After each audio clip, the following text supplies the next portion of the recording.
hopefully this movie about the shroud will happen, because I think it's about faith, and I think we need that, and to bring more people to it, not necessarily to preach to them, but to just show the actual sacrifice, and to talk about what the core of Christianity is loving others. I don't know if I heard about the Shroud of Turin. Is this a film that you're working on right now? Yeah, for 5 years I've been trying Oh, this movie. Trying to we're not filmed it yet, but it's a true story about Joe Marino and his wife, who uh, who basically proved that the scientists tested the cloth in the wrong place, and they didn't put into their equation in the carbon dating that the French nuns, had repaired this cloth with newer cloth, and it was what the French called an French invisible weave. And if you can imagine the dedication of these French nuns, repairing the actual burial cloth of their Lord, that they would dedicate absolute perfection in their work, and they did, and that was where it was tested.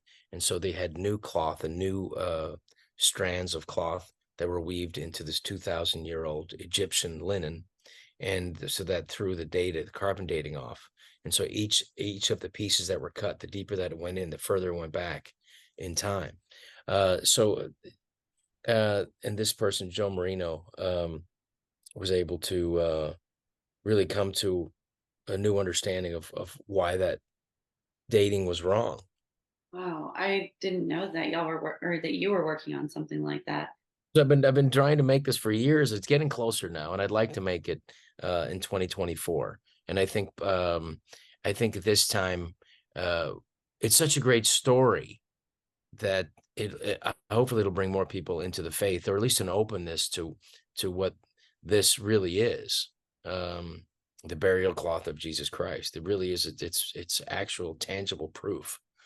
And that's why it's you know, when I was working on that, it was uh working as an entertainment piece, and as a really interesting story. And then it became a broadening of my faith, and it became a powerful thing that kind of, I don't know how else to say it, but it was breathed into me.